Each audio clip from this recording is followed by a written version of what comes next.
दोस्तों, हम पुराने ज़माने से भूतों और पिशाचों की कहानियाँ सुनते आ रहे हैं, मगर हम कुछ बातों पर यकीन करते हैं और कुछ को ऐसे ही मनगढ़ंत समझकर इग्नोर कर देते हैं।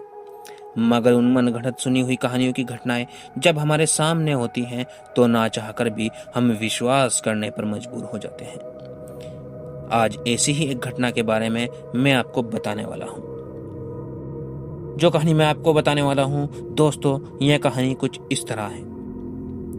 मेरा नाम सचिन है और मैं एक मार्केटिंग जॉब करता हूँ। नौकरी की वजह से मुझे शहर से बाहर भी जाना पड़ता है और रात के समय बहुत बार लॉज या होटल में रुकना पड़ता है। वैसे तो सारा खर्च कंपनी देती है, लेकिन कुछ पैसे बच जाएं, इसलिए मैं छोटे होटल में रुककर ज्यादा पैसों का बिल बनवा लेता था, ताकि कुछ ऊपर की कमाई हो सके। पर कभी ये नहीं सोचा था कि एक दिन ये छोटा सा लालच मेरी जान तक जोखिम में डाल देगा। मैं एक बार छोटे से शहर के लिए अपनी बाइक से निकला था। कंपनी का काम था और वहां से ऑर्डर भी लेने थे। सारे ऑर्डर लेते लेते मुझे रात के 8 बज गए थे और इस वक्त यहाँ से घर जाना मुश्किल था। मैंने सोचा कि यहीं कहीं एक सस्ता सा लॉज देख लेता हूँ, ताकि रात को सोने का इंतजाम हो जाए। मैंने एक दुकान वाले से पूछा कि यहाँ कोई लॉज है क्या, कोई सस्ता हो तो बताओ।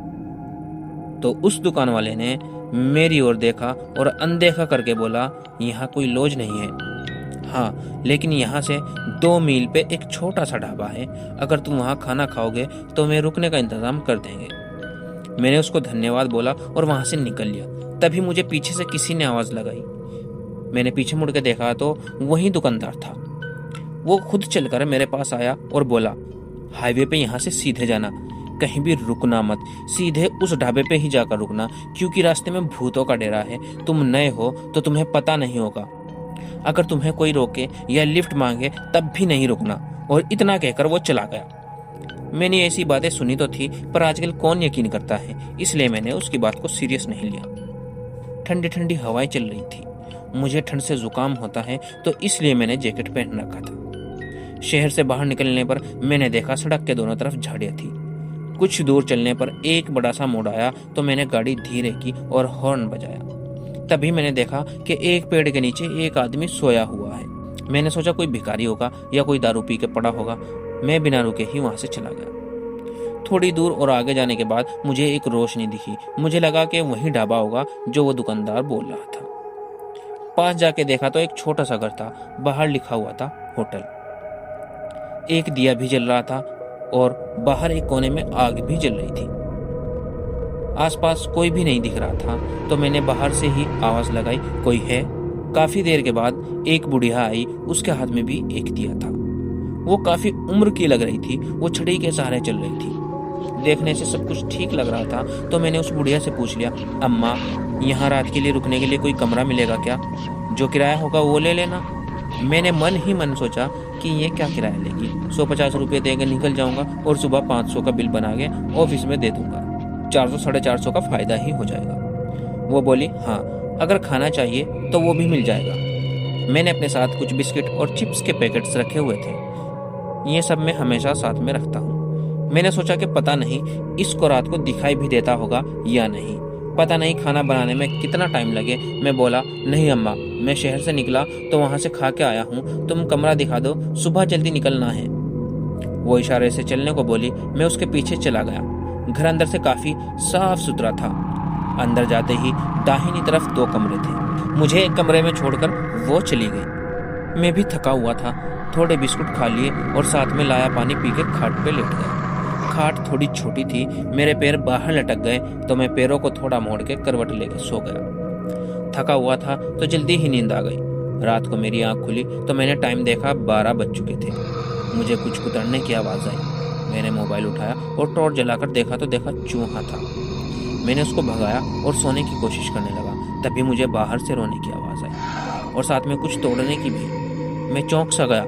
मोबाइल लेके मैं दरवाजे के पास गया। आवाज बाहर से आ रही थी। मैंने धीरे से बाहर झांक कर देखने की कोशिश की, पर वहां कुछ भी दिखाई नहीं दिया। तो मैंने सोचा बुढ़िया को आवाज लगाता हूँ, लेकिन वो इतनी रात में कहाँ जागने वाली है, ये सोच के मैं चुप रहा। मैंने खुद ही हिम्मत करके धीरे से दरवाजा खोला। मैं डर गया था।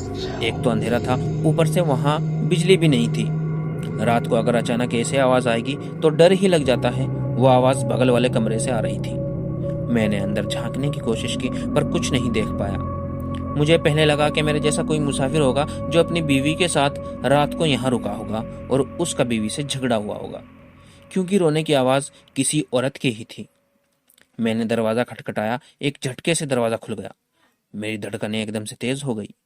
अंदर पूरा अंधेरा था। कोने में एक दिया जल रहा था। उसकी रोशनी में वो बुढ़िया बैठी थी। वो बुढ़िया बहुत ही भयानक दिख रही थी। वो मेरी ही तरफ अपनी लाल आंखों से देख रही थी। मैंने जैसे ही मोबाइल की टॉर्च कमरे में घुमाई, मैं चकरा गया। एक आदमी सफेद कपड़े पहने हुए था। उसके सारे कपड़े खून से रंगे हुए थे और वो लकड़ी के लट्ठे पर कुछ काट रहा था। वो जो आवाज आ रही थी वो उस लकड़ी के काटने की ही आवाज आ रही थी और वो शायद वही आदमी था जो मुझे रास्ते में पड़ा हुआ दिखा था। मेरा दिमाग एकदम से सन्न हो गया। मैं पसीने से तर हो गया था। भागना चाहता था लेकिन हिल भी नहीं पा रहा था। मैं चक्कर आके नीचे गिर गया, लेकिन नीचे गिरते ही मैंने खुद को संभाला, क्योंकि मैं नीचे खून में गिरा था। पूरे कमरे में खून ही खून था।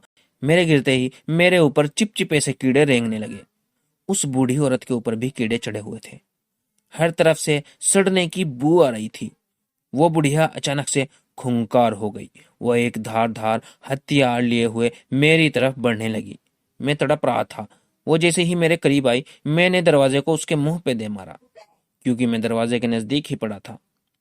वो नीचे गिर गई। मैंने पूरी ताकत लगाकर खुद को खड़ा किया और वहां से भाग लिया। मैं चिल्ला रहा था। बुढ़िया और वो आदमी मेरे पीछे पीछे दौड़ रहे थे। मैं भागता हुआ रास्ते पर आ चुका था। मैं वहां से नंगे पैर ही जान बचा के भागा था। मुझे ये नहीं पता चल रहा था कि मैं कहाँ जा रहा हूँ। बस जहां जहां रास्ता दिख रहा था मैं वहां वहां भाग रहा था। कुछ देर दौड़ने के बाद मैं थक गया था। मैं अब और नहीं भाग सकता था। लेकिन थोड़ी दूर पर फिर मुझे एक रोशनी दिखी और मैं एक बार फिर हिम्मत करके पूरी ताकत लगाकर उस रोशनी की तरफ भागा और कुछ ही देर में मैं वहां पहुंच गया। मैंने देखा तो वो ढाबा था। यह देखकर मैं जोर से चिल्लाने लगा। वहां काम करने वाले लोग भाग के मेरे पास आए और मुझे संभाला। उन्होंने मुझे पानी पिलाया तो मेरी जान में जान आई। मैंने उनको सारी बात बताई तो उनमें से एक आदमी बोला, बेटा तेरी तकदीर अच्छी थी इसलिए तू बच गया, नहीं तो वहां जो भी फंसा कभी वापस नहीं आया। उसने बताया कि वो होटल सबको नहीं दिखता। वो शापित होटल है, लेकिन जिसको दिखता है वो वहां फंस जाता है और फिर वो उन खूनी पिशाचों का शिकार हो जाता है। शायद भगवान तेरे साथ है इसलिए तेरी जान बच गई। रात को मैं वहीं ढाबे वालों के साथ रहा। सुबह होते ही मैं उनके साथ अपनी बाइक और सामान तलाश करने उसी जगह पर गए। मेरी बाइक और सारा सामान वहीं था, लेकिन वहां कोई होटल नहीं था। ढाबे वालों ने बताया कि यहाँ न जाने कितने लोगों की जान चली गई है। मैंने ऊपर वाले का शुक्रिया अदा किया और अपनी बाइक लेके वहां से घर के लिए निकल गया। दोस्तों, अगर आपको यह कहानी पसंद आई है तो वीडियो को लाइक कीजिए और चैनल को सब्सक्राइब कीजिए और आने वाली ऐसी ही भयंकर कहानियों की नोटिफिकेशन पाने के लिए बेल आइकन को दबाइए।